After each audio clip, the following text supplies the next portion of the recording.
We saw a few minutes ago the Guilford Vikings ran their Nick 10 record to 12-0. They could be well on their way to a third straight conference championship. And this team, too, might be the best one yet of the three. Let's learn more about the Vikings with head coach Chris Dixon. Chris, you guys had a huge win Wednesday night here against the Auburn Knights. I mean, obviously that third quarter start was huge. That's where you grabbed the lead, grabbed the momentum. But what do you think was the difference in that game against Auburn? I would have to say that the competitive edge. I think our guys were really, they were really amped for that game. Based on what has happened past years, we was kind of split. Last year we did get both games, but looking at where we stood in the conference, where it was at a point to where we knew that if we could win that game, that we would have a two-game lead. It gave us a lot to play for, and based on the fact that we have 7 seniors in our program, that means a whole lot, and they were all ready to go. What's impressive about your guys is just like last year, they're buying into the team approach. You play a lot. In fact, you played, I think it was 10 guys in that big Auburn game. 9 of them scored. I mean, normally in a big game, some coaches will shorten their rotation down to maybe 7 guys, their top 7. But you're still playing a bunch of guys. How is it you've gotten your guys to buy into that team philosophy where it truly is a group effort? The one thing we start at early in the season, it just goes back to our summer and conditioning and everything. We talk about how we have to trust each other and learn how to celebrate each other's success.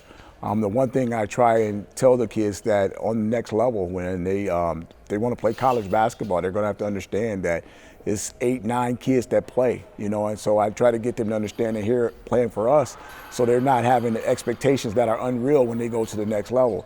They understand that you're going to have shared playing time, and one thing that goes along well with that is that success that comes along with it. And while it is a group effort, I am so impressed with Brandon Chapman. It's his poise under pressure, I think, that really separates him from a lot of guys.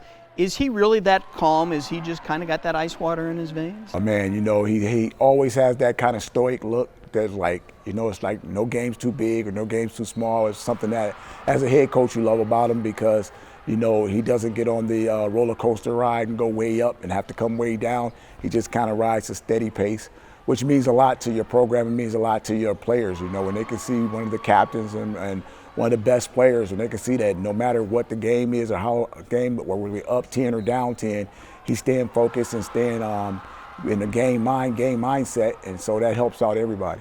As deep as you are now, you could be deeper if you could get Keyshawn Taylor back from that foot injury. I saw him on the bench last night. He's such a great athlete. He's got good size. I mean, what are the chances of him perhaps being able to play at some point and contribute before this season is over? Actually, this is looking pretty good for us right now, probably towards regionals. It'll be closer to like the first week of regionals. Going into the year, he was kind of slated as being a starter in our program this year.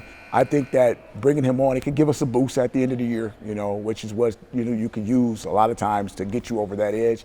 You guys still have work to do to clinch the conference championship, so we're not going to take anything for granted. But looking at the big picture down the road, the postseason, I know you guys want to make a nice run there.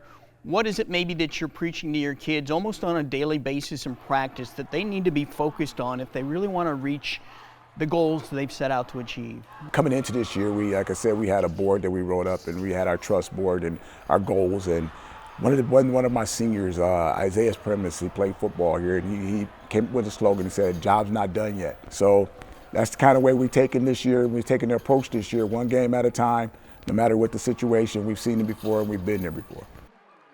The Vikings do seem to have all the pieces this year: athleticism, size, ball handling, and three-point shooting. And depth. Just think how much better they'll be if they get Taylor back on the floor.